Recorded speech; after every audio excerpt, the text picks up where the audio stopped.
E agora, dando seguimento, eu vou apresentar os palestrantes, né?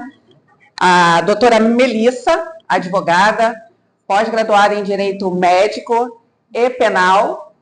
A doutora Loureiro, conceituadíssima no Direito Médico, membro da nossa comissão.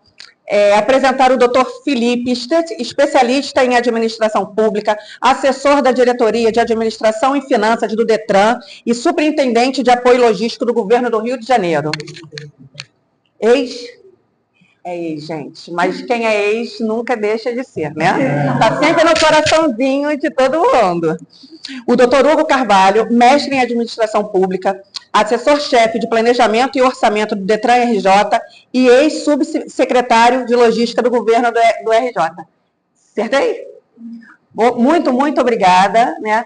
Prontamente os doutores aceitaram o convite quando eu mencionei, e eu achei assim, bastante interessante que eu os convidei para trazer aqui uma ótica do direito médico. E eles prontamente falaram assim, eu não vou falar somente da administração pública, eu quero trazer um olhar de oportunidade para todos os advogados. Esse carinho assim conosco, eu agradeço imensamente de vocês dois. Muito obrigada. E agora eu vou chamar a nossa primeira palestrante, doutora Maria Loureiro.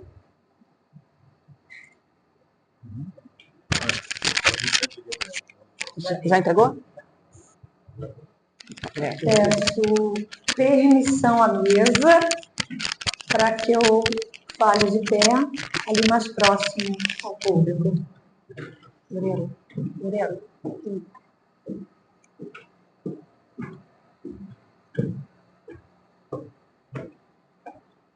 Boa tarde a todos e todas. Saúdo a mesa, na pessoa do doutor Alessio Cazandá.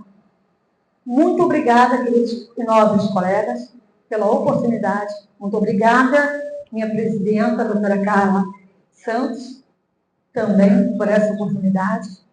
Bom, vou fazer uma introdução, até porque, né, diante dos meus colegas aqui, a gente fica assim meio, né?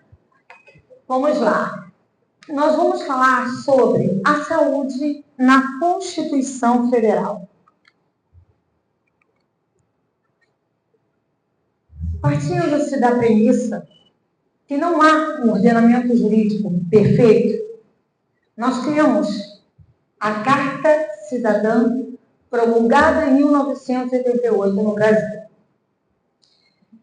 É um documento que traz em todo o seu bojo direitos, garantias individuais, sociais, com muita propriedade. E hoje, especificamente, vamos fazer essa introdução, fazendo este link, este paralelo da saúde na Constituição Federal. Então, o objetivo maior aqui, dentro desse tempo que eu tenho, é mostrar para vocês, para quem atua na área, para quem pretende atuar, para quem é pesquisador, a localização e como a gente pode usufruir da Carta Maior em nossas ações, em nossas peças, em nossos recursos. Tanto quando você está advogando ali no interesse do paciente, mas também do fornecedor, que pode ser aí, né, a União, o Estado, o município, e na esfera privada, plano de saúde, a seguradora, a operadora de saúde, a administradora do benefício de saúde, todos aqueles ali que estão envolvidos na relação de consumo. Porque, às vezes, a gente não aproveita, no bom sentido, tantos dispositivos, tantos fundamentos, tantos princípios que na Constituição estão e que a gente pode colocar isso em benefício de quem ou para quem estamos atuando. Veja, Reflexão inicial. Ora, você está falando de saúde e Constituição Federal, porque você trouxe para nós o preâmbulo. Claro que nós temos aí toda uma hermenêutica, a gente tem uma interpretação literal, temos uma abordagem filosófica, porém, nós temos um contexto, inclusive, político, um contexto histórico, que a Carta Constitucional fora promulgada. Então, quando eu falo de saúde, eu falo da saúde integral do ser humano. Não é uma saúde pela metade, não é um meio saúde. Então, e isso eu falo não em relação apenas à relação consumerista, planos de saúde, paciente, médicos, hospitais, toda essa cadeia. Mas eu falo também do Estado enquanto prestador de serviço de saúde. Eu tenho uma função pública, seja, vamos lá, por um hospital federal, por um hospital municipal, um hospital estadual. A função é pública, que é regulada na Constituição. E aí, voltando aqui, nós temos ali, já na matéria preambular constitucional, a defesa, porque nem sempre eu tenho a base de forma explícita, mas eu tenho um fundamento da saúde de forma implícita. Quando lá eu tenho uma sociedade fraterna, pluralista, sem preconceitos, eu tenho uma sociedade livre, justa, solidária, o exercício dos direitos sociais e individuais, eu já tenho ali o direito à saúde. Já no preâmbulo, antes do texto constitucional, eu já uso lá o exercício dos direitos sociais e individuais. E neles está incluída o direito à saúde plena para todos nós. Vamos lá. O que eu destaco do artigo 1º? Ele vem lá com o princípio da dignidade da pessoa humana. Seja no SUS, seja numa ação contra um plano de saúde, eu tenho aí, eu posso aplicar na minha inicial, no meu recurso, em defesa do meu cliente, o princípio da dignidade da pessoa humana. Ora, a saúde não integra a dignidade da pessoa humana? Para que o ser humano tenha dignidade, eu não tenho de forma implícita o direito à saúde aí? Tenho. Eu posso, então, utilizar como fundamento, quando eu faço algum pedido em relação, vamos lá, vários exemplos, a uma internação, a uma liminar, alguém que precisa ser internado, um medicamento de alto custo, uma terapia para uma criança com autismo, com outras patologias, eu posso invocar claramente aqui esse artigo 1º, inciso 3º, que é a dignidade da pessoa humana. E aí, vamos lá. No artigo 3º, promover, inciso 4º, promover o bem de todos, sem preconceito de origem, raça, sexo, cor, idade e quaisquer outras formas de discriminação. Aqui, novamente, a prevalência dos direitos humanos no artigo 4º, inciso 2º. Vejam, não tenho de forma direta nesses artigos iniciais, mas eu posso invocá-los quando eu estou falando, até porque a matéria da saúde foi uma matéria muito cara ao legislador original, ao legislador constituinte. A igualdade, claro, o artigo 5º, né, todos são iguais perante a lei, e aí eu tenho o direito à vida, eu tenho implícito aí o cuidado, o direito à saúde. Vamos lá, dos direitos sociais, eu tenho no artigo 6º, aí já de forma bem objetiva, são direitos sociais, a educação, a saúde. Então, claro que quando nós fazemos um petitório, uma ação inicial, você tem, claro, toda a parte específica ali do direito médico, se for o caso em relação à ANS, por aí vai, mas é importante invocarmos a lei máxima. A Constituição, ela já traz para nós um arcabouço muito forte, muito contundente e muito até convincente para o magistrado. Vamos lá no artigo, eu quero atenção nesse artigo 170. A ordem econômica, fundada na valorização do trabalho humano e na livre iniciativa, tem por fim assegurar a todos existência digna, conforme os ditames da justiça social, observados os seguintes princípios. Aí eu tenho no artigo 5º a defesa do consumidor.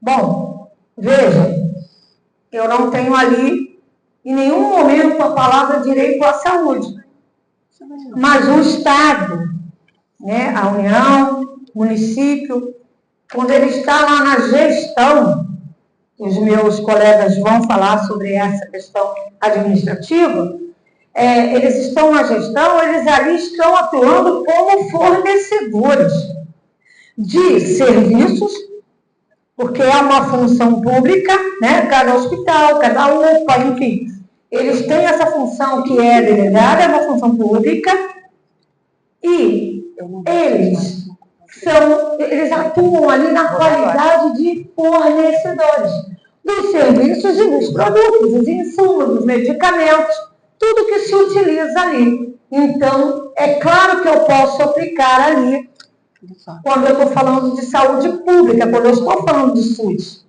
E, evidentemente, quando eu estou falando no campo privado, quando eu estou falando das seguradoras, das operadoras, e, importante enfatizar, também aí das administradoras de benefício, porque elas estão ali naquela cadeia de consumo. Porque é muito comum, né, doutores, me corrijam se estiver errada, quando você chama a administradora de benefício, eles buscam, né, na prática legal, a ilegitimidade passiva, mas não, a gente está falando ali de uma responsabilidade com um objetivo e eles estão ali dentro da cadeia de consumo. Claro que a Constituição, ela traz aí um capítulo específico da saúde, ele se inicia no artigo 196 e vai mais à frente. Eu vou destacar aqui, olha só, o artigo 196, a saúde é direito de todos.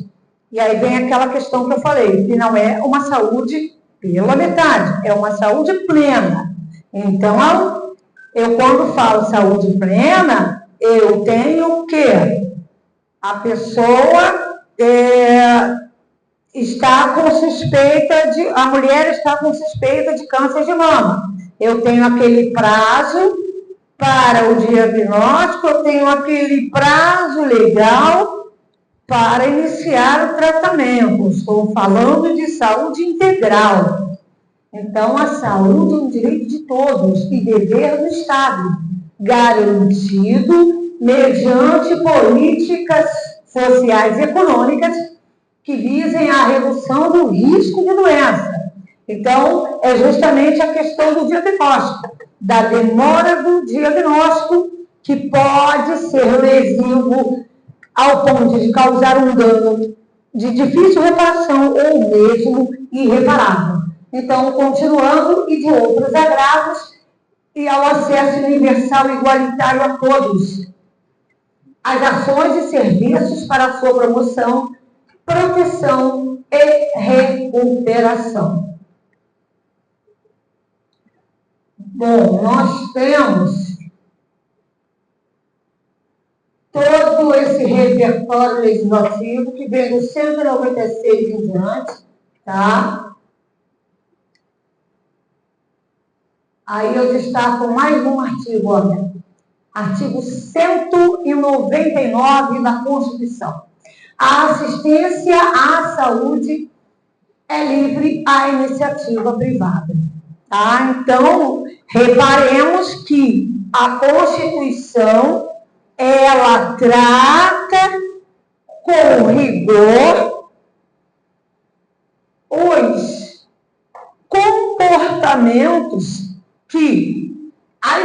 operadoras, a rede privada realiza diante dos seus consumidores. Então, eu tenho lá no 170, no inciso 5º, que a gente pode fazer esse link, trazer, por isso, quando a gente está falando do campo privado, e trazer aqui a questão da iniciativa privada como fornecedores e aí com a atribuição objetiva.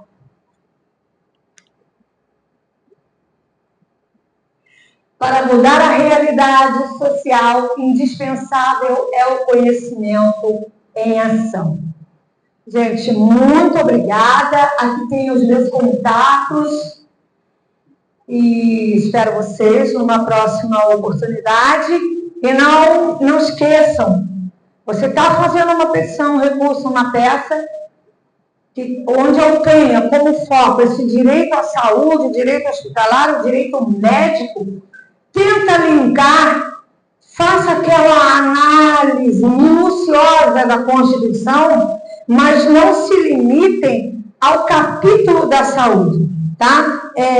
Vocês viram que a gente tem ali alguns princípios, ou muitos princípios, né? Que a gente possa trazer em defesa ali dos pacientes e até e da sociedade em geral, né? Trazer isso para nós, aplicar ali o princípio da dignidade da pessoa humana. Eu tenho direito, não importa se é pelo SUS ou se eu estou falando da rede privada. Eu tenho direito a essa saúde. Esse direito é para todos nós. Muito obrigada a todos e uma excelente tarde.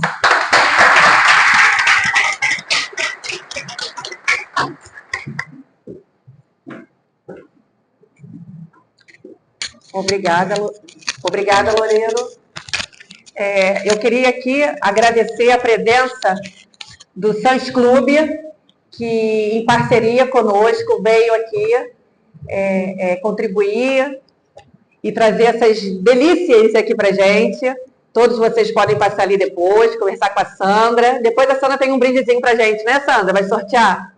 É isso aí. E aí agora eu quero chamar a doutora Melissa para dar continuidade aí ao nosso evento. Olá, gente. Boa tarde, tudo bem? Bom, eu sou Melissa. Eu sou o protótipo erro médico. Eu sofri, tá? Lá no início, assim que eu comecei minha vida profissional, eu era gerente de logística. Eu amava os meus caminhões, era muito feliz no que eu fazia. Era uma profissional, assim, muito bem remunerada. Eu sofri um acidente de trabalho. Nesse acidente de trabalho, eu precisei fazer uma cirurgia. Quando eu caí da carreta, eu apoiei com a minha mão esquerda por eu ser canhota. E eu precisei fazer uma cirurgia de emergência. E nessa cirurgia, o médico lesionou meu nervo sensitivo. Ou seja, eu não conseguia mais executar nada do que eu fazia. Eu tinha uma criança pequena, eu não conseguia segurar a minha filha, eu não conseguia lavar louça, eu não fiquei mais de um ano. Eu fiz 4 cirurgias no braço consecutivas. Eu não conseguia fazer absolutamente nada.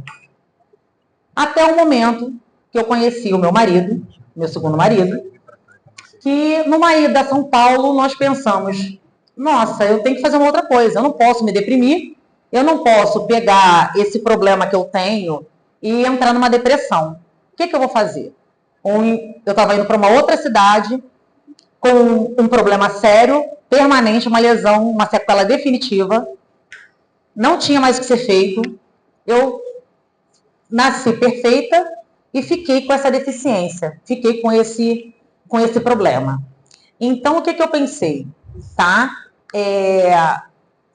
Eu preciso reaprender tudo. Eu preciso reaprender a escrever, a cozinhar, a cuidar da minha filha, a trabalhar com as minhas limitações. Eu não posso simplesmente não fazer nada. E foi aí que eu, com o meu marido numa estrada, pensei, eu adoro arrumar um problema. Eu adoro viver dentro de um conflito. Vou fazer direito. Porque eu arrumo o problema na legalidade, resolvo o problema, ajuda algumas pessoas que não têm esse conhecimento, que dessa situação a gente pode transformar a vida de alguém, e ainda vou ter o tempo flexível para cuidar da minha filha, que eu estou indo para uma outra cidade, ficar longe de todo mundo, e eu não tenho suporte nenhum. Foi isso que eu fiz. Falei, olha, eu vou morrer aqui como gerente de logística, e fui para a faculdade. Tá? Então, na faculdade, feliz da vida, falei, nossa, é isso aqui que eu quero. Eu não sabia que ser advogada era tão legal. Comecei a aprender as matérias, os primeiros períodos são bem chatinhos. Mas depois a gente vai gostando. Quando apareceu o direito de família, nossa, eu fiquei feliz da vida. Falei, eu me encontrei. E fiquei no direito de família, fazendo estágios, enfim. Até que um dia eu fui tirar a habilitação. Falei, estou em outra cidade, tenho uma filha pequena, vou tirar uma habilitação. Descobri que eu era deficiente física no Detran, porque eu não conseguia, eu não sabia, eu sabia que eu tinha sequela, mas eu até linkar que eu tinha aquele problema, que esse problema era uma deficiência, e que eu tinha base legal na Constituição, direitos que me amparavam, eu até então não sabia de nada.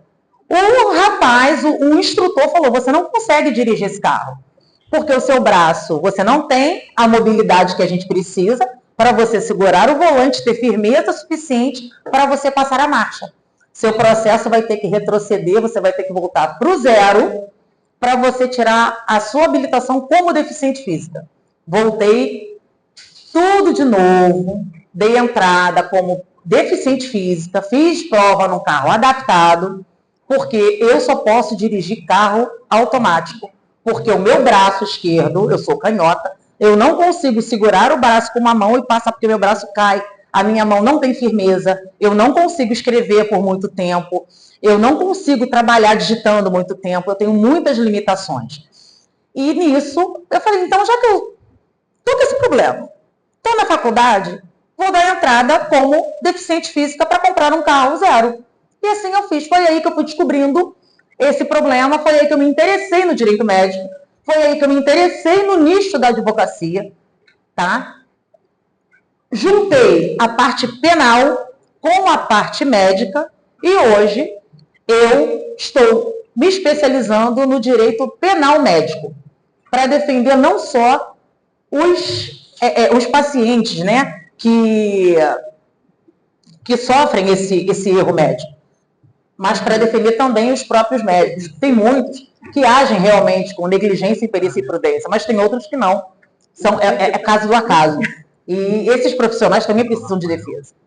E, infelizmente, na nossa advocacia, nós não temos muitos advogados especialistas nisso. Porque para você advogar numa causa com propriedade, eu, Melissa, acho que você precisa ter uma especialização. E essa especialização você precisa, para você advogar no direito médico, você precisa ter conhecimento do Código de Ética Médico, que às vezes nem o próprio médico tem, ele não sabe dos direitos dele. Quantas vezes a gente chega no hospital com um paciente querendo pegar um prontuário e não pode ter acesso? Não pode. Eles não sabem do que efetivamente que o código deles estão dizendo. Você tem que ter direito no Código Penal, no Código de Processo Penal, e as pessoas pensam que não é assim, não, eu vou advogar aqui, vou pegar essa causa erro médico aí, ver o honorário, não, eu vou fazer e não faz um bom trabalho. Porque tem muitas particularidades, muitas peculiaridades dentro desse nicho, que é um nicho, assim, muito grande. Vocês não têm ideia do nicho que é um nicho bacana e que não tem muita concorrência, tá? Então, quais são os direitos e os benefícios? Você sendo reconhecido como pessoa com deficiência, você tem o seu cartãozinho, você não enfrenta fila em banco, em mercado, em nada. Se o seu problema, se a sua deficiência for nos membros inferiores, você tem direito ao cartãozinho DEFIX, você tem direito à isenção do IPVA do seu veículo, você tem direito a comprar um veículo zero com isenção dos impostos IPI, ICMS. Então, tem uma série você concorre a concursos públicos.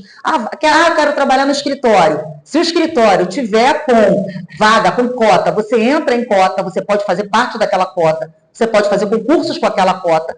E tem muitas pessoas que têm a deficiência e não sabem. Fibromialgia hoje entrou como deficiência. O meu problema é uma monoparesia. Foi uma tendinite que eu fiquei com uma deficiência, e essa deficiência é uma deficiência oculta, ninguém vê. Eu chego nos lugares, as pessoas têm uma mente um pouco obsoleta, que acha que o deficiente físico é o cadeirante, é o mutilado, e não é. Eu sou deficiente física, as pessoas olham, né? Ah, tá grávida? Não, é o meu braço, é o meu direito. E as pessoas não... Eu, como advogada, os meus processos, eu coloco tramitação prioritária por advogada pessoa com deficiência, os meus processos tramitam mais rápido. Então, de repente, as pessoas, alguns de vocês que estão aí sentados, têm até alguma deficiência que vocês nem sabem. E vocês podem ter direito a isso tudo. Vocês podem advogar, vocês podem pegar, não tenho deficiência, mas eu tenho um filho, uma mãe, um pai. Não, eu não tenho nem um filho, nem uma mãe, nem um pai, mas eu quero isso para mim, eu quero esse nicho, sabe? Porque tem muito profissional precisando de orientação, de consultoria. E eu não vejo ninguém oferecer nos hospitais, consultoria para médico, para enfermeiro, não é só para médico, é médico, dentista, esteticista, a pessoa bota botox, a boca fica torta, isso tudo entra no erro médico. Fica, né, faltando pedaço. Isso tudo é erro médico. Então, o direito penal médico, ele trata da punição criminal dos atos médicos. O direito civil, ele trata na indenização, que é o erro e a negligência. As pessoas precisam dividir, né? Não, sou civilista, eu vou fazer o erro médico. Faz, mas não faz com propriedade. Os principais crimes na prática médica tem a lesão corporal, violência sexual, homicídio culposo, omissão de socorro, falsidade ideológica. Tem médico que dá, vou dar esse atestado aqui para dar entrada no INSS, entra como falsidade ideológica, o médico nem sabe disso. Se você não chegar lá, olha, doutor, vou fazer aqui uma palestra para o senhor, vou fazer um treinamento. O senhor sabia que se o senhor pegar e confeccionar um laudo, e esse laudo tiver alguma inveracidade, isso aí pode ter problema para o senhor, entendeu? Então, as pessoas não sabem. Como você pode defender os pacientes, você pode defender os profissionais de saúde, tá? Você pode oferecer defesa técnica para os médicos, enfermeiros e outros profissionais.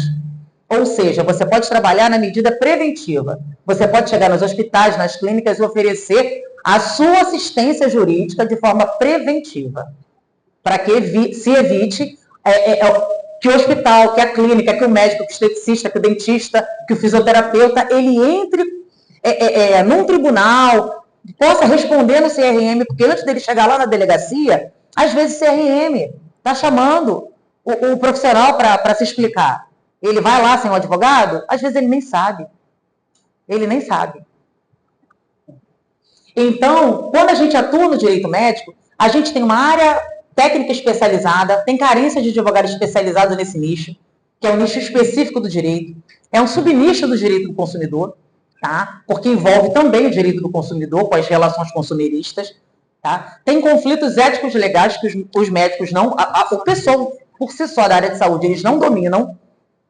Tem uma atuação ampla, você pode ter o trabalho judicial e o extrajudicial, e hoje, como todo mundo sabe, pela morosidade do judiciário, a gente trabalhando na parte extrajudicial, tendo um contrato recorrente, fazendo consultorias para determinados hospitais, determinadas clínicas, você tem um recorrente sem depender da homologação do juiz, do alvará, que a gente sabe que demora muita coisa, entendeu?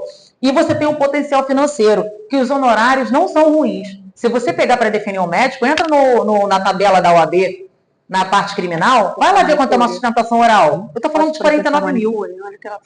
Vai acompanhar o médico na delegacia, eu estou falando de 5 mil.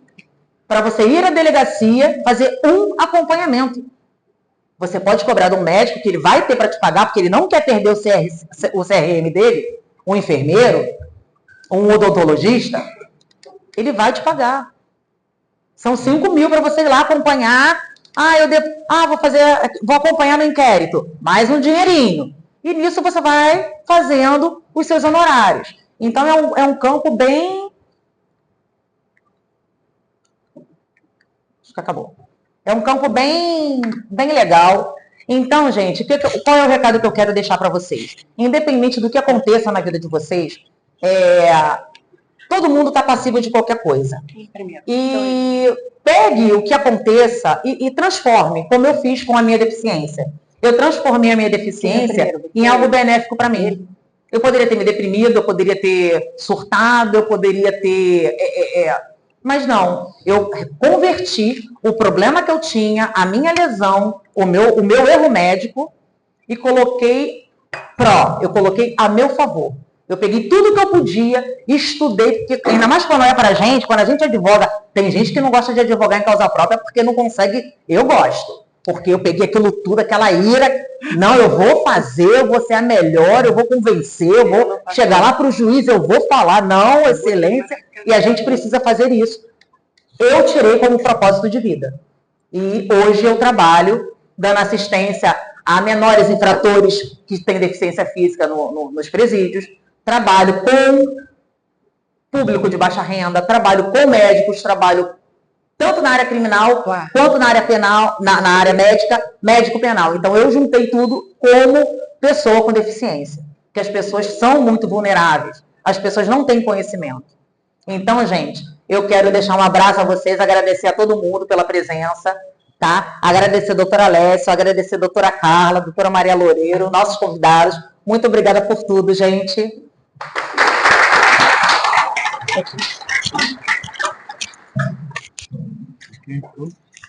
Gente, eu queria ter o controle dessa pessoa. Ela advoga em causa própria e não arruma nenhum barraco. Mas, assim, muito, muito obrigada, Melissa, foi maravilhosa a sua apresentação. Eu queria aqui estar fazendo agradecimentos ao Café Caramelo, que está em parceria conosco, aceitou o convite de vir aqui, fazer a demonstração do café. Gente, o café é maravilhoso, tem aromazinho de Nutella. O que eu mais amo é de Nutella. É Nutella, né? É Nutella, tem de menta, tem de tudo, tem de maracujá, gente, tem de tudo. Eu sou super fã do Café Caramelo. E dando continuidade aqui ao nosso evento, eu gostaria de chamar o nosso convidado, com muita honra, com muito orgulho, o Dr. Hugo Carvalho. Perfeito. Olá, boa tarde a todos. Inicialmente, eu gostaria de agradecer pelo convite da subseção da Leopoldina, na figura do Dr. Alessio. Agradecer a Carla, presidente da Comissão de Direito Médico e Direito à Saúde. Agradecer a Melissa e a Maria, pelo convite também e pelas excelentes falas até agora. E queria registrar aqui que eu estou muito feliz com a presença de duas pessoas aqui, que são dois amigos aí de 20 anos, Quintela e o Ramiro, que de surpresa vieram prestigiar aqui o nosso evento, e agradecer a presença do meu amigo aqui, sócio, doutor Felipe Lima, tá? É um grande desafio para a gente falar sobre esse tema, né? Saúde pública, responsabilidade civil do Estado na saúde pública, que é um tema bastante espinhoso, bastante delicado, porém bastante rentável para a advocacia. Como a doutora Maria citou, o direito à saúde, que está previsto no rol dos direitos sociais, previsto na Constituição, e como a doutora Melissa trouxe aqui o seu exemplo de superação, me cabe aqui agora, com muita responsabilidade, abordar esse tema que é bastante espinhoso. Tá? Nós vamos falar sobre responsabilidade civil do Estado na saúde pública envolvendo a gestão do SUS. Então, a nossa palestra aqui, ela se restringe à gestão da saúde pública, então ela não se aplica, nesse momento, à saúde no âmbito privado. Beleza?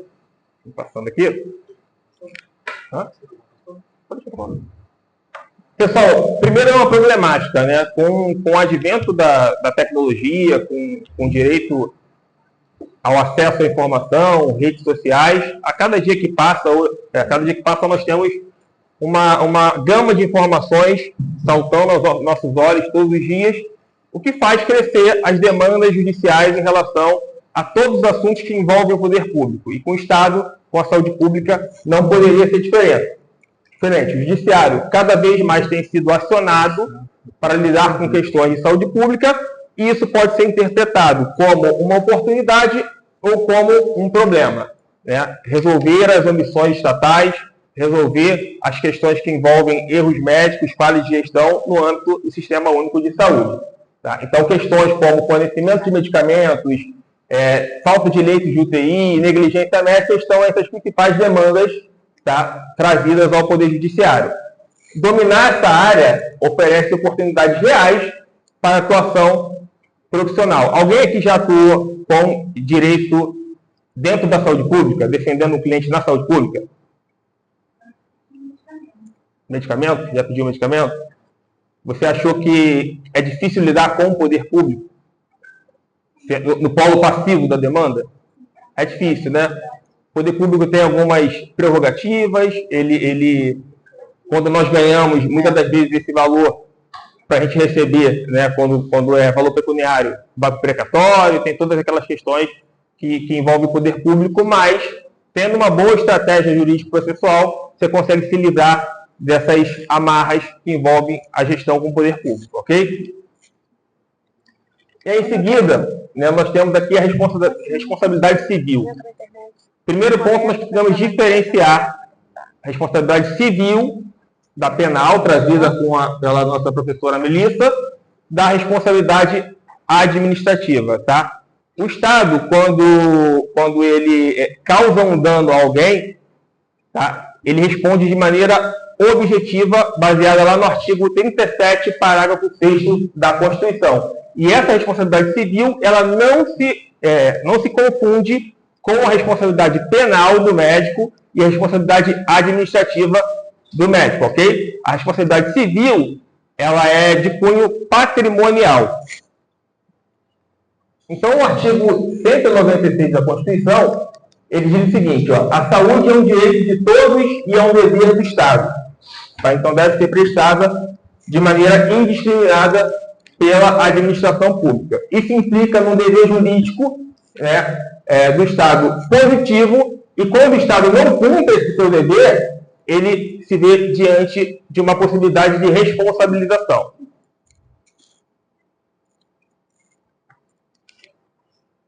Ficou pequenininho ali, né?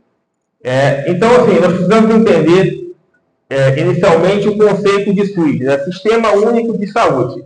Nós temos aí o Estado dividido no Pacto Federativo, tá? Nós temos a União Federal, 27 estados da Federação e 5.578 municípios, que compõem o Pacto Federativo, e todos eles são responsáveis pelo Sistema Único de Saúde. O Sistema Único de Saúde é um sistema tripartite, e todos os entes da Federação compõem esse sistema e devem prestar os serviços de maneira mútua. Mas, na verdade, o ente que mais presta o serviço à saúde é o município, né, por ser o ente que está mais próximo do cidadão, ok? A Lei 8.090 é a lei orgânica do SUS e ela disciplina essa organização do Sistema Único de Saúde. Ficou bem pequeno, né?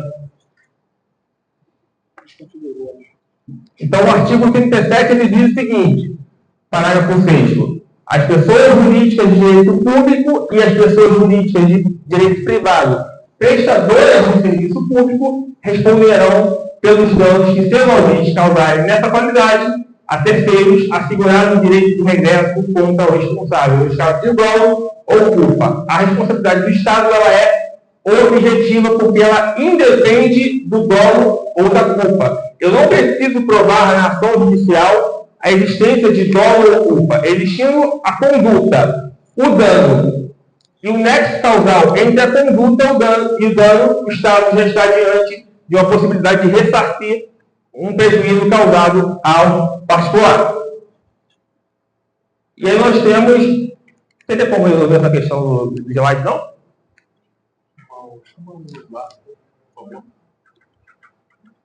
Deixa eu ver aqui se... Dá uma olhadinha. Aqui, voltou. Tá. Exemplos práticos, pessoal. Falta de medicamentos de alto custo, como uma colega aqui já trabalhou. O SAMU, quando está mal equipado.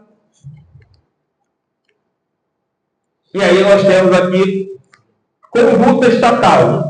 Tanto a ação do Estado quanto a sua omissão, se elas causarem um dano ao particular, seja esse dano moral ou dano material, tá? E existir um nexo causal entre a conduta e o dano, o Estado já está diante de uma possibilidade de reparação de um dano, tá? Por meio de uma ação de responsabilidade civil do Estado.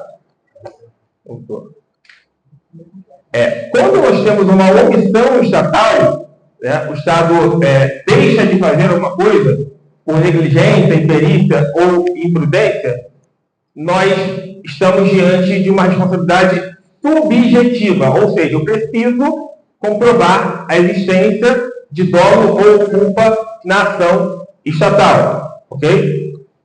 Aqui, vamos lá. Então, eu tenho um agente público. Esse agente público causou um dano ao cidadão, ao terceiro, beleza. Eu posso acionar diretamente o agente público? O que vocês acham? Não, né?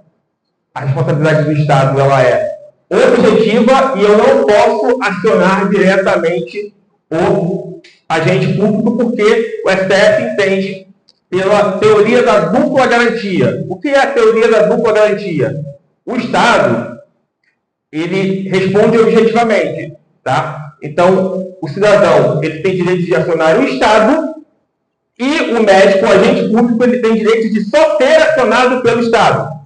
Veja lá um exemplo na tela. Agente público causou um dano ao terceiro, beleza? O terceiro vai acionar o Estado através de uma ação. A responsabilidade do Estado é uma responsabilidade objetiva, ela independe dos elementos dolo ou culpa. Se eu prover que existe o dano, existe a conduta e existe o nexo causal entre a conduta e o dano, está caracterizada a responsabilidade objetiva do Estado. E se o Estado for condenado, ele tem o direito de acionar o médico em uma ação regressiva. Vamos lá para as observações. Eu posso ação direta do Estado, do particular, em face do agente público? Não posso pela teoria da dupla garantia e pela teoria do órgão. Quando um agente público, um médico, seja ele concursado ou comissionário, ele comete uma ilegalidade, ele comete algum erro que venha causar um prejuízo ao particular, ele está agindo em nome de um órgão público.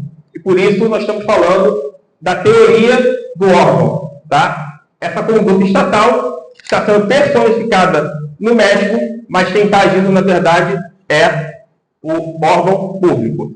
Número 2. Eu posso acionar em litisconsórcio passivo, no polo passivo da demanda, colocar o médico e... Posso colocar o médico e o Estado como litisconsortes na demanda? O que vocês acham? Não posso, e por quê? Porque eu estaria trazendo para a demanda uma discussão de dolo ou culpa que a Constituição não exige. A Constituição, ela favorece o particular, trazendo essa responsabilidade objetiva justamente para não se discutir dolo ou culpa no curso do processo. Então, se eu demando do Estado e trago como litisconsórcio passivo o médico, o agente público, eu estou, no mínimo, afastando o meu cliente do objetivo dele, que é obter a indenização do Estado. Ok? Beleza. Número 3. Intervenção de terceiro. O Estado acionado, né, demandado pelo particular para a reparação de um dano de um ilícito civil. Ele pode se valer da intervenção de terceiros, denunciação ali de trazer para o polo passivo da ação juntamente com ele o médico, o agente público. Vocês acham? Sim ou não? Não, né? Por conta da teoria da dupla garantia. Eu estaria também trazendo uma discussão subjetiva para algo que a Constituição trouxe como objetivo. Então, quando o Estado tenta, de alguma forma, trazer o médico, trazer o agente público, o enfermeiro, para o polo passivo da demanda, o advogado precisa se posicionar contra essa intervenção de terceiro. O STF entende hoje que a intervenção de terceiro, no fato aqui de trazer o médico para o polo passivo, viola o direito constitucional da relação objetiva, da responsabilidade objetiva do Estado. Tá? E quanto tempo o agente público tem, né? E quanto tempo o terceiro tem para demandar o Estado? Qual o prazo prescricional? Será que é um prazo previsto lá no Código Civil de 3 anos para reparação de responsabilidade civil? Não é. Porque existe uma lei específica que traz um prazo de 5 anos de prescrição, tanto para ações do cidadão em face do Estado, como também o prazo de 5 anos para ações do Estado em face do agente público. Beleza? Está dando para entender? Tranquilo? E aí o artigo 6º, o parágrafo 6º do artigo 37 diz o seguinte: as pessoas jurídicas de direito público e as de direito privado prestadoras de serviço público responderão pelos danos que seus agentes causarem nessa qualidade a terceiros, assegurando o direito de regresso contra o responsável nos casos de dolo ou culpa. Tá? Quem são as pessoas jurídicas de direito público? Tá? São a União, os 27 estados, os 5.568 municípios, as autarquias e as fundações públicas de direito público. Ok? Toda vez que estivermos diante de pessoas jurídicas de direito público, nós teremos como juízo competente para essa ação as varas da Fazenda Pública, Justiça Estadual ou Justiça Federal, a depender do caso. Se estivermos diante de um hospital municipal, Justiça Estadual. Se estivermos diante de um hospital federal, Justiça Federal. Tá. E quem são as pessoas de direito privado prestadoras de serviço público? São as chamadas estatais, que são as empresas públicas e sociedades de economia mista. Reparem a expressão, prestadoras de serviços públicos, tá? Porque existem estatais que são prestadoras de serviços públicos e existem estatais que são que exercem atividade econômica. Então, essa estatal, ela precisa prestar serviço público para figurar no polo passivo baseado lá no artigo 37, parágrafo 6, tá? Então, vou dar um exemplo para vocês. A EBSER, já ouviram falar na EBSER? É uma empresa pública federal que faz a gestão de hospitais públicos federais. É uma empresa pública, é uma estatal, é uma pessoa jurídica de direito privado que presta serviço público. E ela também, por mais que seja uma pessoa jurídica de direito privado, ela também responde objetivamente. Ok? Beleza. Concessionárias de serviço público e permissionárias de serviço público. Estou falando aqui de agentes, de pessoas jurídicas de direito privado que recebem um serviço do Estado por delegação. Organizações sociais de saúde, concessionárias, permissionárias, também são pessoas jurídicas de direito privado que estão prestando serviço público e também respondem objetivamente, tá, por atos lesivos ao cidadão. Tá? E o agente público, pessoal? Quem é o agente público? Será que é só o servidor concursado? Será que o servidor que ocupa cargo em comissão também pode responder? Vocês acham? Será que o agente de fato, vocês sabem o que é o agente de fato? É aquele que prestou um concurso público, né, não foi aprovado, entrou com uma ação judicial, o juiz concedeu a liminar para ele ingressar no concurso público, ele ficou 5 anos como médico e depois essa liminar caiu. Durante esse tempo que ele esteve integrando os quadros do Estado, ele também responde objetivamente. O Estado também responde objetivamente e ele também é considerado um agente público, mesmo não sendo um agente público de direito, somente sendo um agente público de fato. Tá? Então, nós temos aqui quem é agente público e quem é o Estado para fim de responsabilidade objetiva.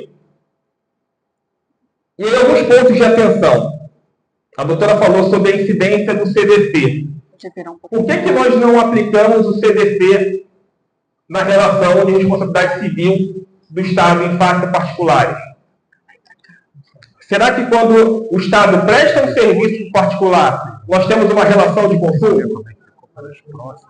Por que nós não temos a relação de consumo? Vamos lá no CDC, no artigo 3º, parágrafo 2º. Ele fala lá que o serviço é uma prestação, blá, blá, blá, blá, blá, blá, blá, blá, mediante remuneração. Mas quando eu, cidadão, recebo um serviço público da saúde pública, eu não paguei por esse serviço? Não paguei diretamente, porque eu recolho, né, imposto. Eu pago imposto. E por que não é relação de consumo? Porque essa remuneração não é direta. Tá? Existe um projeto de lei tramitando desde 2017 justamente para alterar o CDC nesse ponto. Tirar o mediante remuneração e trocar para mediante remuneração direta ou indireta. Justamente para incidir o Código de Defesa do Consumidor na relação, né, do Estado com o cidadão na saúde pública. E por que trazer o CDC para essa discussão é vantajoso? O quão vantajoso seria trazer o CDC, já que a responsabilidade do CDC é objetiva e a responsabilidade na Constituição também é objetiva? Justamente por conta do ônus da prova. O CDC, de maneira automática, traz a inversão do ônus da prova. Ou seja, eu não preciso, enquanto autor, comprovar o que eu estou dizendo. Cabe à parte adversa comprovar que ela não fez. Então, por isso que essa discussão em relação ao CDC ela é importante. No entanto, né, nos processos que nós conduzimos lá no escritório, eu sempre oriento os advogados que trabalham conosco no seguinte sentido: nós vamos pedir sempre a inversão do ônus da prova, mesmo com a não incidência do CDC. E por que nós vamos pedir? Porque nós entendemos que existe uma vulnerabilidade técnica do particular em relação ao Estado. Quem detém os conhecimentos, as informações necessárias para fazer a comprovação probatória é o hospital público, e não o cidadão, que muitas das vezes nem recebe o seu prontuário corretamente. Então, nós vamos pedir, naquela ideia de vai que cola, a inversão do ônus da prova, e muitas das vezes os juízes acabam deferindo o ônus da prova. Tá? Por mais que o Estado ele seja responsabilizado de maneira objetiva pela Constituição, isso não quer dizer que o Estado seria considerado um garantidor universal, um segurador universal. Existem possibilidades do Estado alegar excludentes da responsabilidade civil, quando ele alega culpa exclusiva da vítima, caso fortuito ou força maior, ou culpa exclusiva de terceiro. Eu posso quebrar o nexo causal entre a conduta e o dano e posso afastar a responsabilidade do Estado. Então, nós precisamos, enquanto advogados, sempre trabalhar os requisitos da responsabilidade civil do Estado. Quais sejam?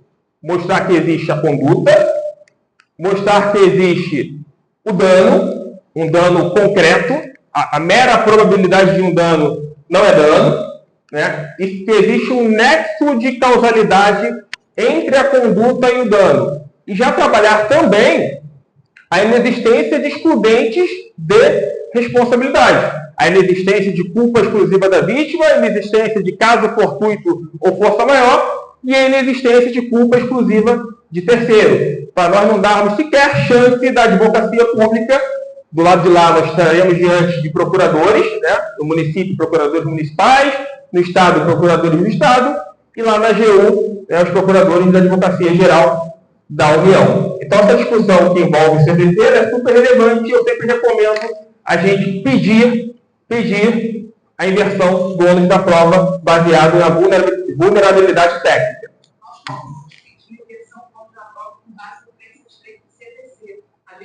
Por não poder aplicar o CDC, a gente se refugia no CDC. Exatamente. Então, na maioria das vezes, o juiz acaba deferindo, tá? Acaba deferindo. A grande questão é você não ganhar e não levar, né? Porque a indenização do Estado, né, quando o Estado ele se vê diante da possibilidade de indenizar alguém, nós sabemos lá que o artigo 100 da Constituição fala sobre precatório. Né? Então, assim, nós temos a requisição de pequeno valor, que são valores que não chegam a entrar no regime de precatório, e nós temos a questão do precatório que entra numa fila quilométrica lá, então é difícil você receber. Tá? Então, você precisa montar uma estratégia jurídica processual adequada, primeiro, para você tentar fugir do precatório. Inclusive fazendo o seu cliente abrir mão de parte do valor para a gente ficar no conceito ali da requisição de pequeno valor. Ok? E mesmo entrando no precatório, não sei se vocês conhecem, né, existe comercialização de títulos de precatório hoje no mercado. Você pode vender o seu título de precatório. Vamos supor que eu tenho 300 mil para receber a donação que está lá no precatório, que eu vou receber daqui a 10 anos. O cara te paga 150 mil para você receber agora e você dá o título de 300 para ele. Ele está disposto a negociar com o Estado, né, e receber antes. Tá? Alguns estados, o Estado do Rio de Janeiro ainda não fez, mas pretende fazer em pouco tempo. Eles querem fazer um leilão de precatório. Que leilão de precatório? Eu pego toda a dívida inscrita em precatório e chamo os fornecedores para negociar. Olha, eu te devo 1 milhão. Acho que você vai receber daqui a 7 anos. Vamos conversar aqui que eu te pago 500 mil agora. Para 400 mil agora. Eu coloco um deságio de 40%, 50%, 60% e negocio, né, para que eu honre essa dívida e fique todo mundo feliz. Porque muitas das vezes o precatório ele leva 5, 7, 10 anos para sair e o cliente acaba não dando o benefício oferido com a ação judicial. E aí, quais são as oportunidades para a advocacia, pessoal? O advogado ele pode atuar, né, tanto entrando com as ações de responsabilidade civil, demandando o Estado diretamente, né, como patrono do seu cliente, quando o seu cliente for lesado na esfera civil. E o advogado também pode defender o médico que, após a condenação do Estado, foi acionado regressivamente pela administração pública. Então, existem 2 possibilidades de atuação. Estava conversando aqui com a Carla e com o Alessio, ali na sala da comissão, e aí eu estava falando sobre funil de vendas, né? Sobre marketing jurídico. Né? O Oceano Azul, nessa área, está naquele cliente que tem um problema, mas não sabe que tem um problema. Muitas vezes, as pessoas são lesadas, como, por exemplo, quando falta um leito de UTI e o cara tem a situação agravada, ou então acaba vindo a falecer, só que ele nem sabe que ele pode acionar o Estado em relação a isso. Muitas das vezes, o camarada está andando de carro, cai num buraco e o carro dele é danificado, ele gasta 5, 10, 15 mil reais para consertar o carro, mas ele não sabe que ele pode acionar a administração pública por um dano causado.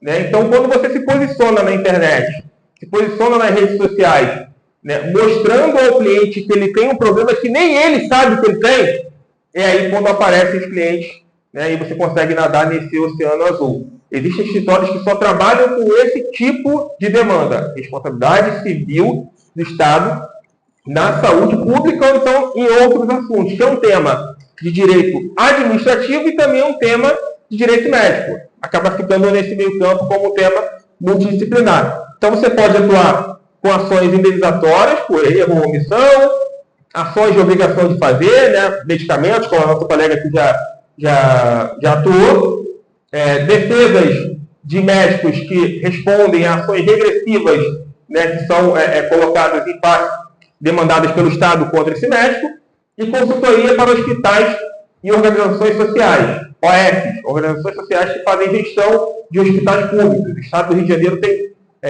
tem muitas OS que fazem a gestão desses hospitais, principalmente as UPAs, que são as unidades de pronto atendimento.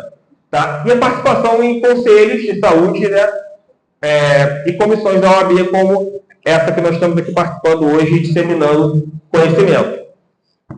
E aí fica uma dica para vocês de onde nós podemos buscar embasamento para as nossas teses, para as nossas petições de responsabilidade civil do Estado, no caso de saúde pública. Primeiro, lá no site do STF, Constituição Anotada. Vocês colocam no Google Constituição Anotada, STF, vocês vão especificamente no artigo 37, parágrafo 6º, e vocês vão ter acesso a todas as teses no âmbito do STF tratando sobre o tema. Dificilmente ali vocês não vão se deparar com um caso concreto que corresponde com o caso do seu cliente. Então, o cliente, quando chega lá no escritório, a primeira coisa que eu faço, entro lá no 37, parágrafo 6º, na Constituição Anotada, e já pego ali uma tese, né, que vai delinear o meu caso. Segunda dica é jurisprudência em tese. Você conhece? Do STJ? Você tem jurisprudências delimitadas por assunto. Você vai lá em direito administrativo, responsabilidade civil do Estado, lá no STJ, e você vai ter lá todas as teses do STJ em relação ao tema. Lembrando que o STF é guardião da Constituição. Ele vai tratar dos aspectos constitucionais do tema. E o STJ é o guardião das leis federais. Então, ele vai delimitar questões mais técnicas, mais dia a dia, e o STF vai trazer questões mais envolvendo a responsabilidade objetiva. E sempre, né, não poderia ser diferente, estar atento aos sites que trazem informações sobre jurisprudência dos tribunais. Não adianta você ter uma tese maravilhosa, você ter um conhecimento absurdo, mas você não falar a língua que o tribunal quer falar. Né? A língua que é falada no âmbito daquele TJ. Então, você precisa trazer uma tese que se encaixe com esses requisitos jurisprudenciais. E aí, por fim, né, parafraseando aqui a nossa querida professora Maria Loureiro, saúde é um direito fundamental, né, previsto lá no artigo 6º e no artigo 96 da Constituição. Né? Então, o advogado ele tem o dever, né, de velar por essa boa prestação de um direito social previsto na Constituição. O Estado, quando falha, ele deve responder. Tá? Nós precisamos diferenciar, mais uma vez, responsabilidade penal da responsabilidade administrativa da responsabilidade civil. Tá? Você vai ingressar na esfera civil contra o Estado e não contra o médico. Isso não impede de você ingressar contra o médico lá no Conselho Regional de Medicina, né, e ingressar até mesmo com uma queixa-crime ou uma denúncia junto ao Ministério Público para fins penais. Uma coisa não tem nada a ver com a outra. Nós estamos falando aqui de responsabilidade de cunho patrimonial, de cunho material, direitos de danos morais e danos materiais. Beleza? Então, a atuação do advogado é essencial para a efetividade dos direitos sociais.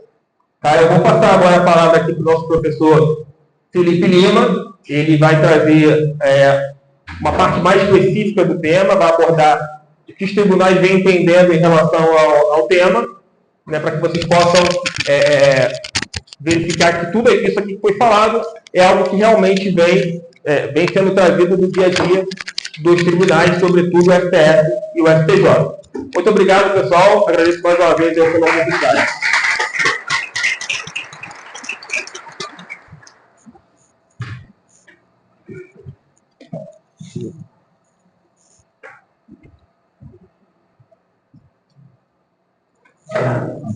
Boa tarde, pessoal. Então, primeiramente, agradecer o convite que a doutora Carla nos fez, tem mais ou menos 2 meses, né, Carla?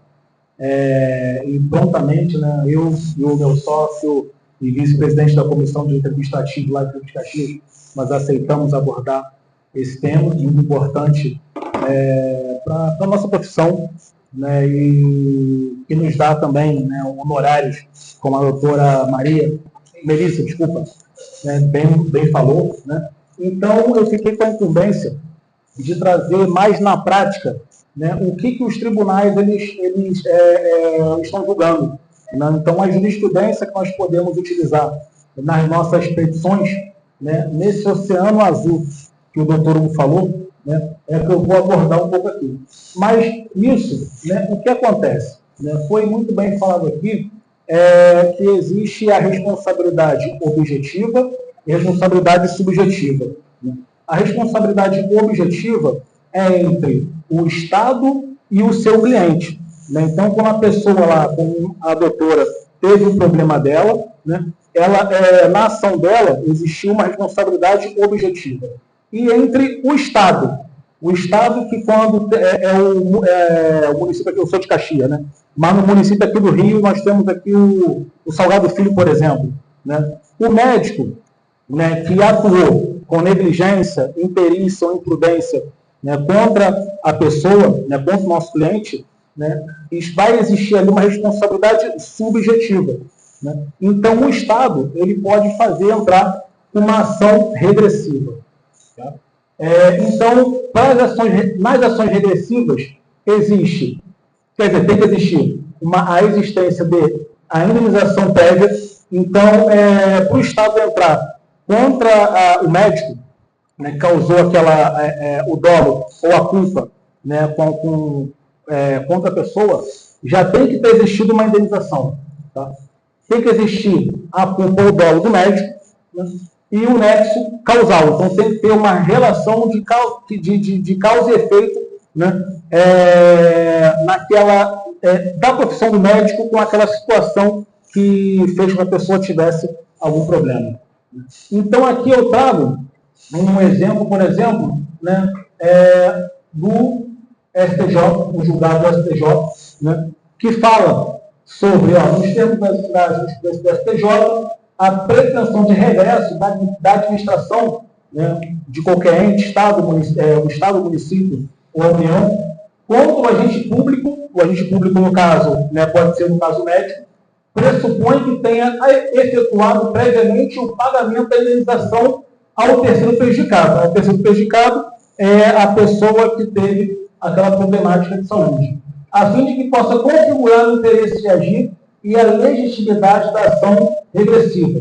Né? Então, como a doutora falou, nós também podemos atuar em prol do médico, né, que está sendo imputada aquela responsabilidade. Né? Então, para isso, nós temos que verificar primeiro se a pessoa, né, entrou com uma ação contra o Estado e foi indenizada. Então, se não entrou e muito menos não foi indenizada, não tem também como o Estado entrar com uma ação de regresso contra aquele médico. Então, nós estamos aqui com um precedente do STJ. Existe a comprovação de sua conduta culposa ou dolosa. Outro precedente. Então, para o médico, né, quando o Estado entrar com ação de regresso contra o médico, tem que existir o dolo ou a culpa. Não é suficiente a mera comprovação do dano sofrido. Então, a pessoa pode ter um dano sofrido, mas será que realmente, efetivamente, o médico teve ali, no caso, né, específico, um dolo ou a culpa do médico? Será que ele foi imprudente, negligente ou imperito? Então, tem que existir isso. Não é suficiente a mera comprovação do dano sofrido. É terceiro. É indispensável a identificação clara da conduta faltosa do agente, no caso médico, sem a qual não se pode imputar ao servidor a obrigação de ressarcir a quantia despedida pelo Estado a título de indenização. Então, o que acontece? A pessoa que sofreu o dano, ela pode ter ganhado lá a ação, 50 mil, 100 mil, né, que são ações, no caso de morte, 100 mil de indenização que o Estado paga. Né? Então, mas por si só, não é porque a pessoa ganhou que por si só o médico vai ter que se indenizar o Estado. Prescrição na ação de regresso. Então, o prazo, o Hugo já falou também aqui, né? O prazo personal da pretensão de regresso do Estado contra o agente público inicia-se somente após o efetivo pagamento da indenização ao terceiro. Então, é importante. Então, o prazo começa a contar logo após realmente a pessoa que sofreu o dano foi ressarcida pelo Estado. Né? Nesse contexto, que é o contexto ali do caso próprio do STJ, né? Existe a quitação anterior ao terceiro prejudicado. Não há que se falar em influência do prazo personal para o ajuizamento da ação. Então, naquele caso ali, né, não existia a quitação. Então, não estava correndo prazo. Então, também temos que verificar isso também, né, uma possível ação de regresso em favor do médico. E aí, como a doutora falou, muitas das vezes o médico ele nem conhece o código de conduta e ética dele. Né? Toda a profissão tem, nós temos a nossa lei federal, e o médico ele tem uma resolução do Conselho Federal de Medicina, que é a 22.217 de 2018. Né? E alguns artigos importantes, né, que eu delimitei ali, eu trago, né? O médico tem um dever de atualizar-se cientificamente. Então, nos princípios fundamentais do inciso 5º, ele fala: compete ao médico aprimorar continuamente seus conhecimentos ao melhor do progresso científico em benefício do paciente e da sociedade. Então, será que o médico, aquele médico que causou um dano a terceiro, será que realmente ele tem se atualizado? Será que é um médico especialista? Na prática, né, eu sou novo, 36 anos, o Hugo, né, aí vou trazer aqui uma coisa nossa aqui particular. Ele se trata da saúde melhor que eu. Então, eu sempre olho, e quando ele está vendo médico, eu me lembro, vou lá marcar. Eu tenho um plano de saúde. no meu plano de saúde, tem sempre lá especialista, não é especialista, então sempre procuro o especialista. Né? E eu vejo que eu realmente olho e falo, caramba, tem médico que é urologista, que é ginecologista, mas não é especialista naquele, que é ortopedista, mas não tem uma especialização naquela área. Então, importante, o médico, assim como nós também, a produção é importante. Né?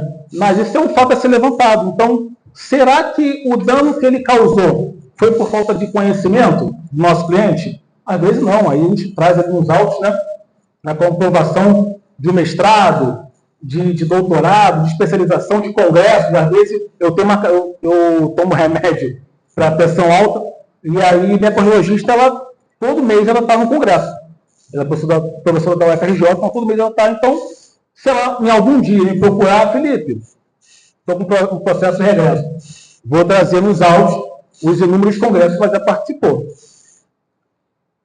O dever de informar o paciente sobre riscos, diagnósticos, prognósticos e alternativas. Né? Então, está lá no capítulo 5º, artigo 35. Deixar de informar o paciente o diagnóstico, o prognóstico, os riscos, os objetivos do tratamento, salvo quando a comunicação direta possa lhe provar dano, devendo, neste caso, fazer a comunicação.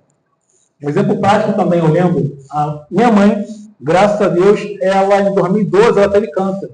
E eu lembro que ela me ligou e falou, filho, mamãe está com câncer, mas o médico já mandou fazer risco cirúrgico, já falou, eu fiz os exames, risco cirúrgico, daqui a um mês vou fazer a cirurgia. Fez, graças a Deus, deu tudo certo e ela se curou.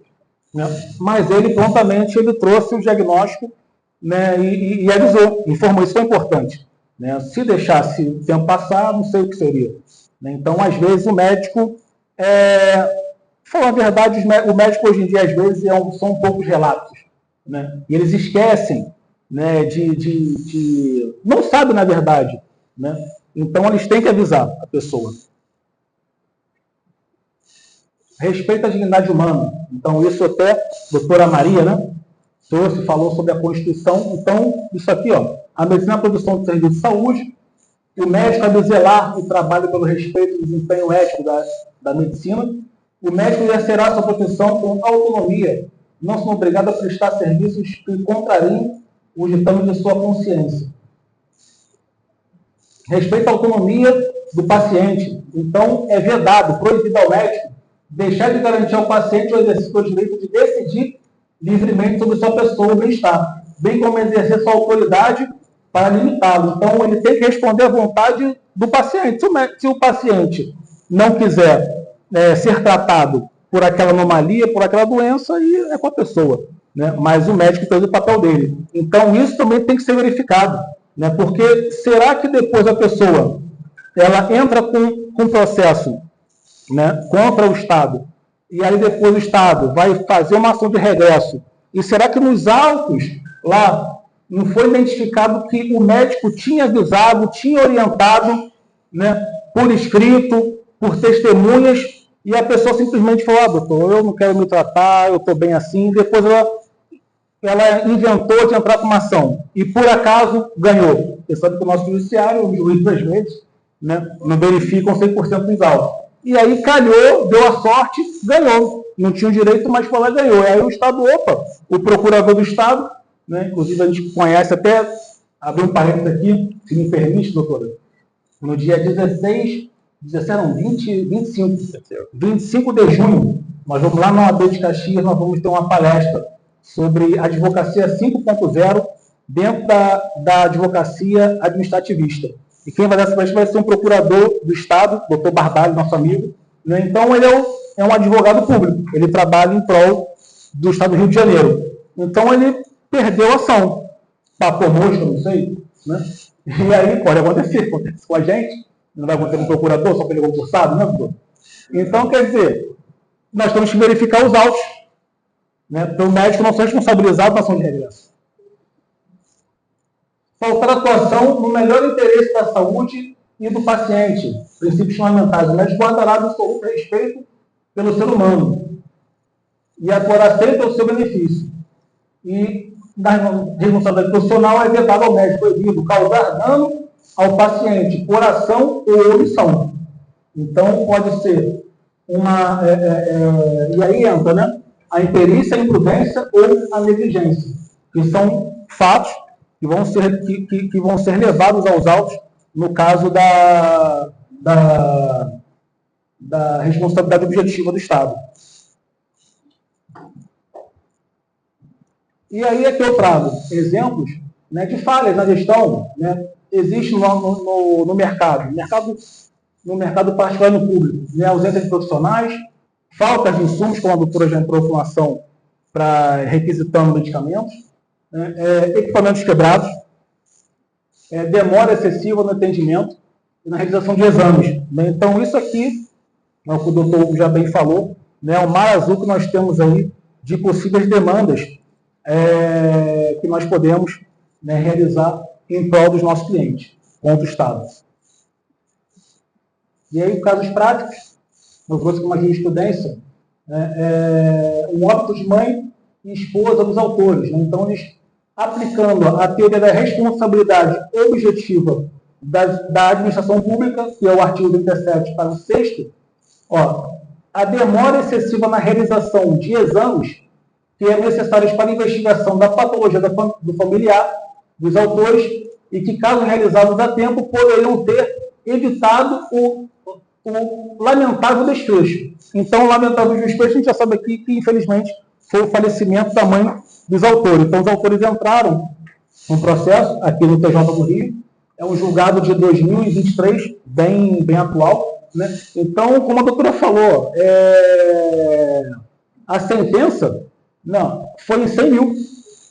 Então, 50 mil aí para cada autor, dividindo. Né? O advogado, quem faz 30%, 30 mil aí, né? Só numa bolada. Infelizmente, a gente, né, trabalha, né, com o problema das pessoas. Esse aí é um problema, né, que trouxe a qualidade da pessoa, mas fazer o quê? Né? Trouxe outra aqui, despesas médicas, né, comprovação do requerimento de transferência. Então, o STF, isso aqui, fornecimento de tratamento médico. Então, muitas das vezes, existe também requerimento de transferência, um tratamento, né, que não pode ser feito em um hospital e poderia ser feito no outro. Então, existe aquela demora. Então, aqui foi um fato dessa questão, né, de poder... existe uma comprovação de um requerimento médico, né, e a demora fez com que a pessoa pudesse entrar contra o Estado e conseguindo na justiça, chegando até o STF, né, para poder fazer a troca do hospital. Aqui outra jurisprudência, relatórios médicos e laudos pericial que atestam a gravidade do quadro e a necessidade do atendimento especial, no valor de 50 mil. É um julgado do TJ de 2020, na época da pandemia. Então, o TJ do Rio verificou, né, a observância do tema de 810, no tocante aos conceitos legais incidentes da verba reparatória. STF, fornecimento de medicamento, tratamento médico padronizado, incluindo políticas públicas implementadas pelo Sistema Único de Saúde, SUS. Então, outro julgado aqui do STF falando sobre o fornecimento médico, que um caso que chegou ao STF, um caso de Minas Gerais, que chegou lá falando, né, sobre o fornecimento de medicamentos. Aqui, cirurgia urgente, e meses depois, paciente acometida por cardiopatia grave que impunha procedimento cirúrgico. Recomendação para que guardasse em fila por avistar a estabilidade do seu quadro. Espera que perdurou por além de 2 anos. Então, o próprio médico deve ter na receita, no receituário, prescrito que poderia esperar, mas só que no caso prático, demorou mais de 2 anos. O que implicou o agravamento e descontrole do quadro clínico com evolução para óbito. Então, mais um óbito, trouxe um julgado aí do TJ de São Paulo, nossos vizinhos aqui, na nossa região, e que levou a pessoa a óbito. Claro. Só encerramento aqui, rapidinho. Passar pelo turno agora. Pessoal, assim, o tema é bastante complexo, tá? Não existe uma receita de bolo, tá? E sempre, toda vez que nós abordamos um tema, nós gostamos de, no final, fazer um grande resumo para que vocês saiam daqui, pelo menos com as informações mínimas, para que esse momento tenha sido... Tô botando? Tá aqui. Para que o momento tenha sido, ao menos, proveitoso, tá? Quando vocês se depararem com responsabilidade civil do Estado, primeira questão a verificar, né? Responsabilidade, em via de regra, ela é objetiva, independe da avaliação de dolo ou culpa. Existiu a conduta? Existiu o dano? Existiu um nexo causal entre a conduta e o dano? Eu já posso ingressar com a ação judicial. Estava vindo para cá hoje, uma cliente mandou uma mensagem falando que a mãe dela fez um exame, e aí o exame disse que estava tudo ok nos órgãos dela, inclusive o baço. Só que a senhora não tem baço. Ela retirou o baço na cirurgia, e aí o exame disse que está tudo ok, inclusive no baço. Né? Aí eu perguntei para ela assim, beleza, existiu uma conduta? Existiu. Existiu um dano? Não existiu um dano efetivo, latente. Então, se não existe o dano, um dos requisitos da responsabilidade civil do Estado já não existe. Então, eu falei para ela, eu entendo que a gente não precisa entrar com essa ação, né, não vai ter a efetividade que se espera. Beleza.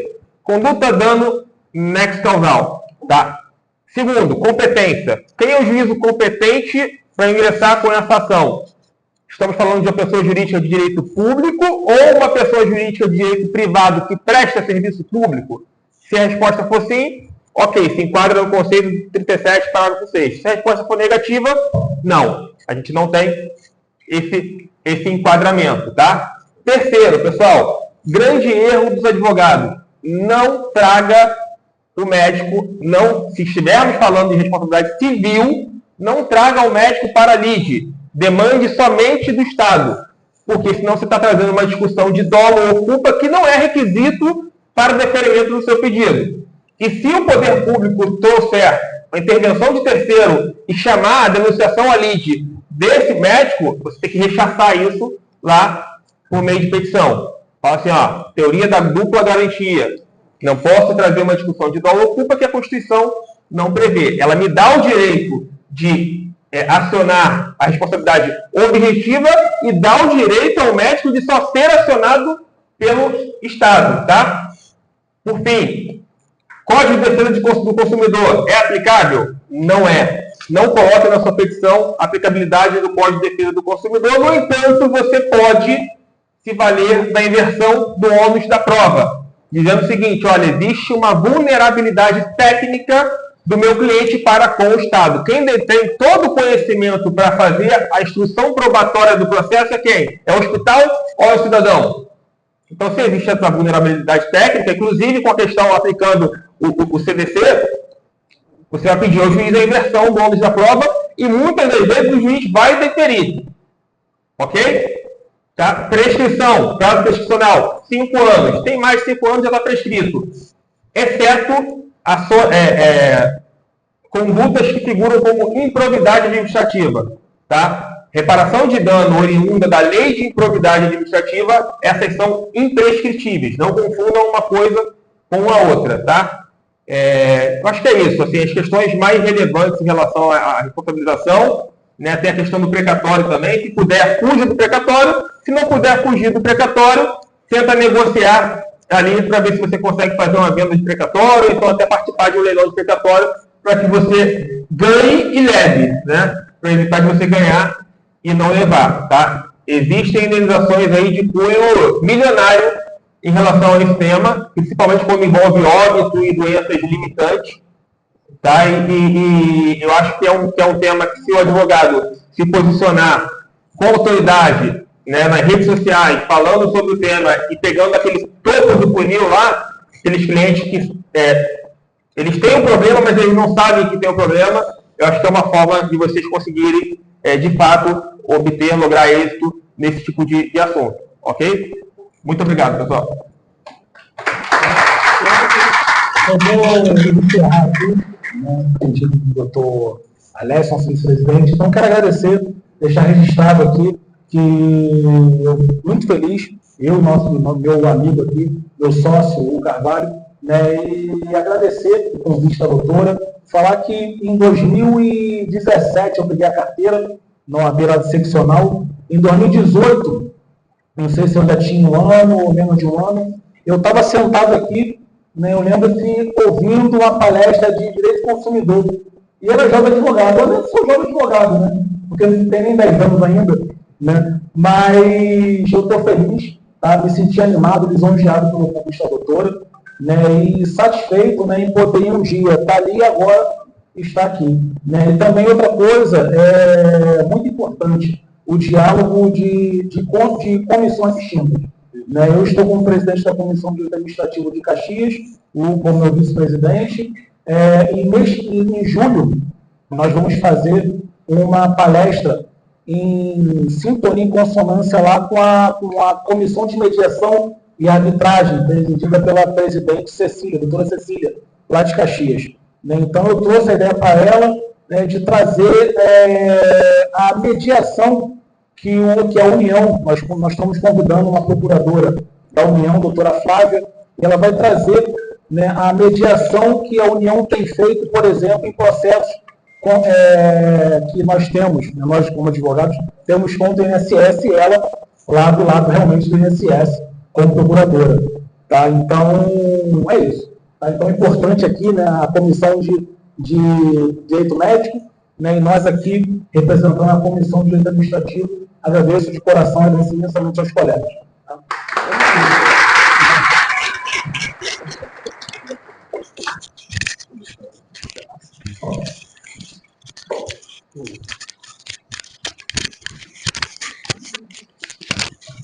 Gente, para quem chegou depois e não está entendendo nada dessa troca de microfone aqui, é que hoje a gente é um piloto aqui para o nosso canal do YouTube.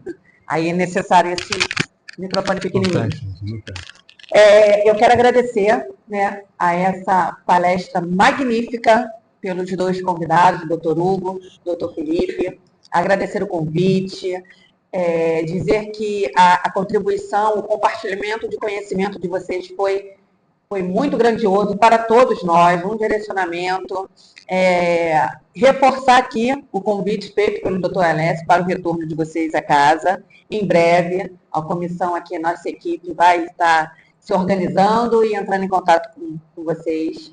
Já de antemão, assim, falo por toda a comissão, que é uma honra tê-los aqui conosco.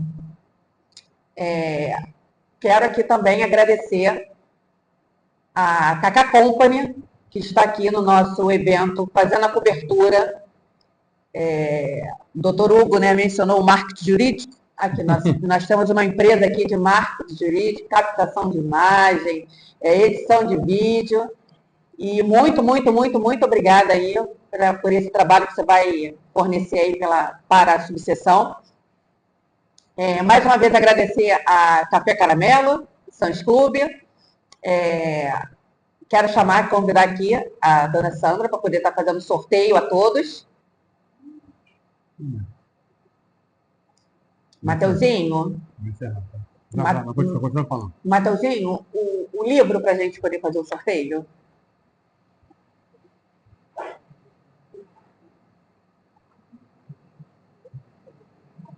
Encerrar?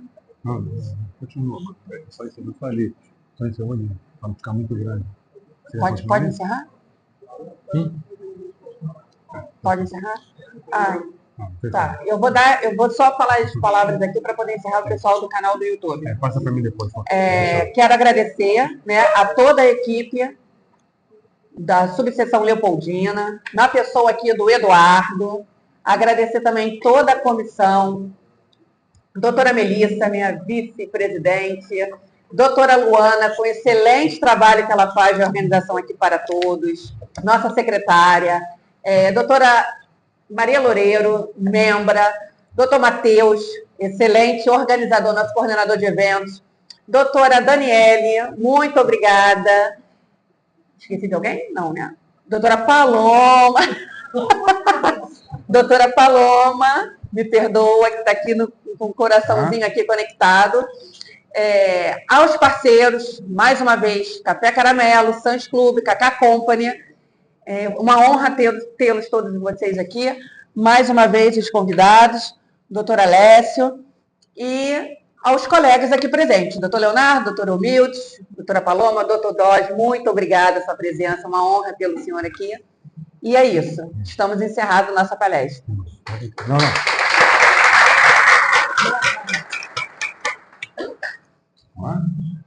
Doutora Alessio. Eu não posso deixar de agradecer, né, em nome do presidente, do Alexandre Aguilar, mais uma vez mandar um abraço para vocês, né, eu tenho certeza que foi um sucesso. Obrigado, doutora Carla, por ter trazido essas pessoas incríveis, que é o doutor Hugo e o doutor Felipe, né. Vou fazer uma brincadeira com eles, vocês fizeram um jabá aqui, né, fazendo o evento de vocês posteriormente. Mas já de antemão eu convido vocês para futuramente fazer parte aqui da nossa sessão. Eu converso muito com o Alexandre Aguilar, que eu acho importante esse compartilhamento de comissões. Né? Você fala com a Aguilar, ela acha importante, subseção de Caxias, Leopoldina, e tem outras subseções que eu acho importante. Né? Tem tantas comissões aqui, com pessoas incríveis, por que não pode ir em outra subseção fazer palestra? Né? Então, eu gostaria que vocês nos convidassem, o pessoal aqui, a doutora Carla, para que fosse nas opções de vocês e fizesse uma roda de conversa. É quase uma intimação. Então, para não ficar me alongar, quero agradecer a presença do doutor Humildes, presidente da Comissão de Defesa e Proteção aos Animais, ao doutor Rafael, presidente da Comissão de Prerrogativa, a doutora Paloma, presidente da Comissão de Celeridade, doutor Carlos, doutor Leonardo Milagre, doutor Dodge, enfim. A doutora Melissa, parabéns pela sua palestra, gostei, a doutora Manuela, enfim, Deus abençoe, parabéns a todos, até o próximo evento. Saúde!